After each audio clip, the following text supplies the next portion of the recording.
Hey, Notelier, here's a question you're not asked every day, and that is, what's the real reason that your last guest chose your hotel? And maybe you're thinking it's the rate, maybe you're thinking it's the location, or maybe it's the free breakfast. But while those may have influenced the decision, underneath it all, something else is going on. And in today's video, I'm going to share with you the jobs to be done theory and how, I know that sounds like a big handle, but there is a story in all of this that you are never going to forget, especially when you drink milkshakes, and how it applies to hotel marketing and your business. So, your guest is choosing your hotel because they have a job that needs doing. And once you understand that, your marketing is going to get a whole lot cleaner and a whole lot clearer. Because what I see is that hotels aren't losing bookings because they have the wrong guest experience or the wrong product or services.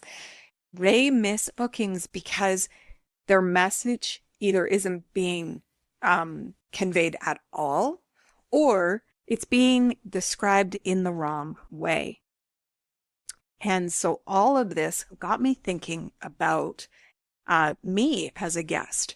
Recently, I went to Orlando on a family trip, and I've been thinking about this whole theory really during that time because we're a family of four with two teenage girls, and we packed in Disney, Universal, the Space Center. We also had a couple of beach days and even an Orlando Magic NBA game.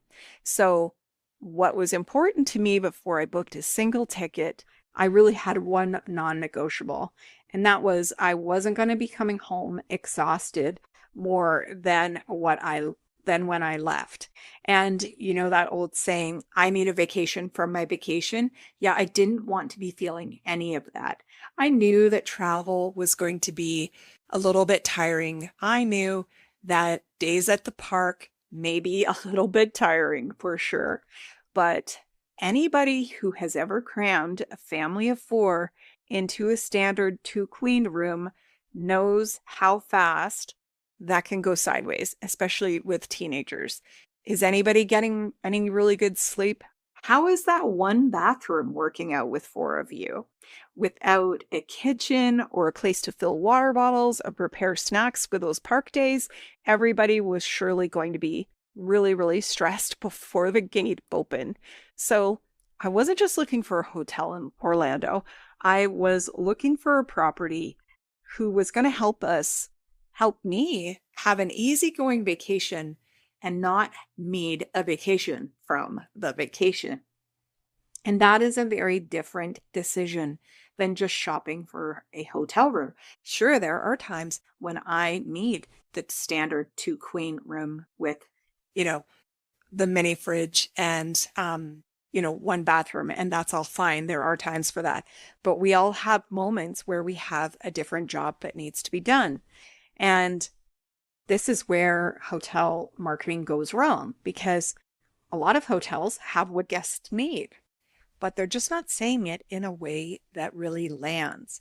Instead, they lead with room types, amenity lists, talking about star ratings, or sharing really generic text writing on the website, in social media, in email marketing that could belong to almost any hotel down the street or even in the next state. And when that happens, the guest has to do some hard work. They have to read between the lines, figure out whether your hotel can help them pull off the trip they're really trying to have. And most guests are not going to do that work.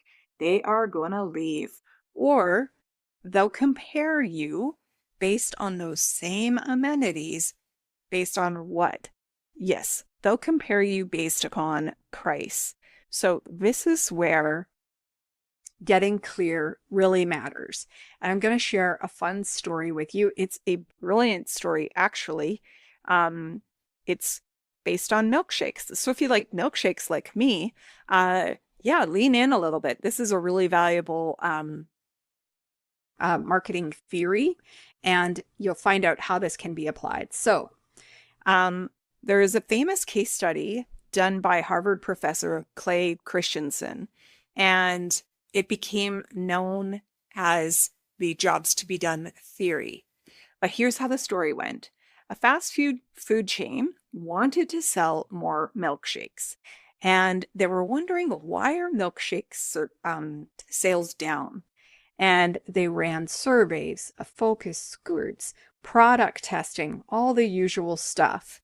And I mean, we could easily translate this to hotels, right? Sales are down. We try and improve this, this, and this. And in the case of milkshakes, they were asking, well, should it be thicker, sweeter, chocolatier, more flavorful, creamier? Which should be improved? They improved all of them. And the milkshake sales did not change. So instead, the team went in and watched what people were actually doing. And they noticed a huge number of milkshakes were being bought in the morning, usually by one person with no meal, who then got back in the car.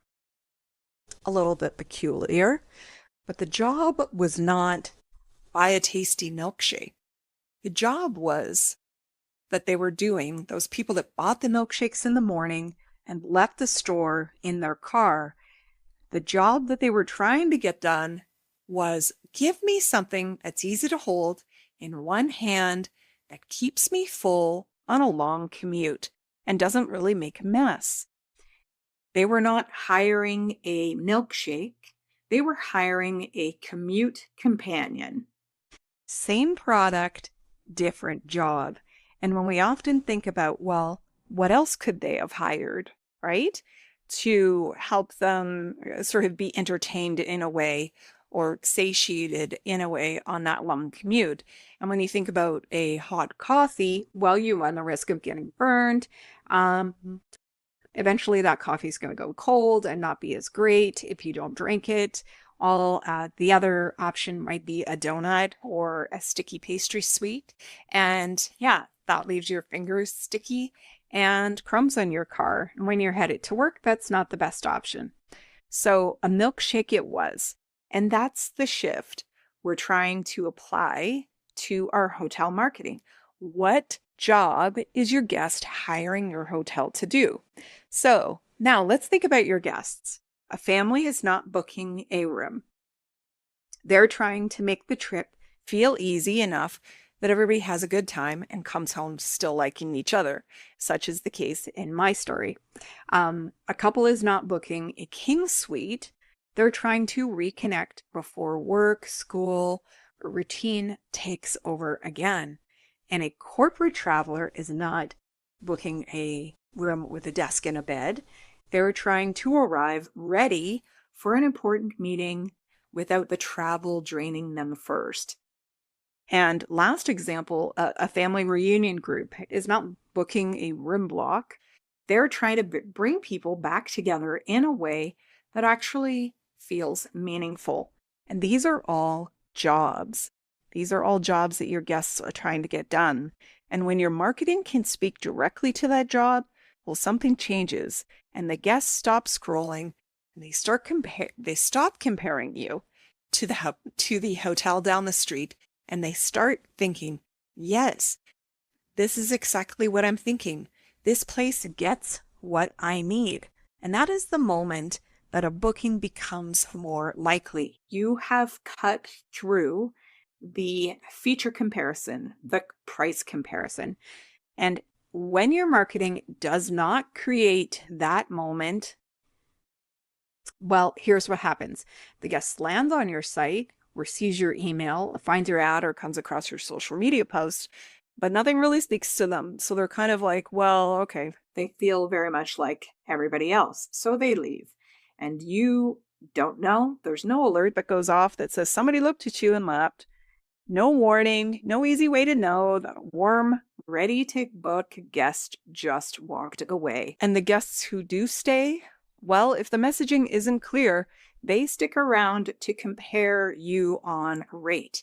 And that is when the hotel starts discounting for bookings that they shouldn't have had to fight so hard to win. You didn't lose because your hotel had nothing to offer. You lost that booking because the guest had to connect too many dots of their own. And this doesn't just show up on your website. It shows up in email marketing and paid ads and social media, print, PR, and all of it.